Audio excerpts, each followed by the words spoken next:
All right, what is poppin', everyone? So today we're here with Weston. What's up? This is his new E92 335i. As you know, he used to have an E90. So what happened to that? Like, what's the story on that? I was going straight and a bitch turned on a blinking left arrow and T-boned me. Just f***ed my car up. Okay. So this is my new one. I got Inlets, Catless Downpipes, Chargepipe, Intercooler Stage 2 plus tune.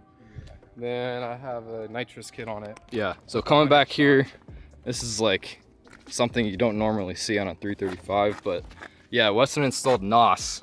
Yeah, so I have a standalone NOS system, so that's the fuel cell from the NOS, and I have an external pump that pumps the 110 octane into the charge pipe. Yeah, so as you can imagine, this thing's pretty rowdy. I'm honestly not even gonna lie, I'm slightly nervous to ride in it. I don't know why. I mean, you say it's not really fast at all, but cool. I refuse to believe that. If you guys are watching and you're like, damn, should I do NOS now? I don't know. Like, what do you, do you recommend that or no? I recommend it, but you need to get colder spark plugs, and I would do a separate fuel system like I did, because if you tap into your existing fuel, it's not really good for the engine because it pulls fuel. Yeah, exactly. We also got the coral red interior in here. So badass. It's basically E92 matte. I'm very upset. I did a little shot in the second gear right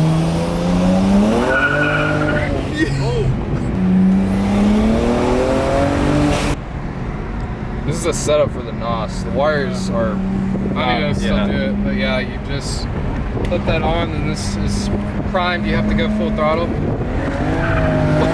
I wasn't even ready for this. Are you serious right now?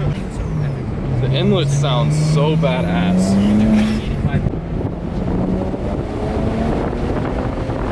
Weston said PSI numbers right now should be like 19.5. That's pretty hefty, I'd say. Yeah. Especially for these cars, it feels really fast as is.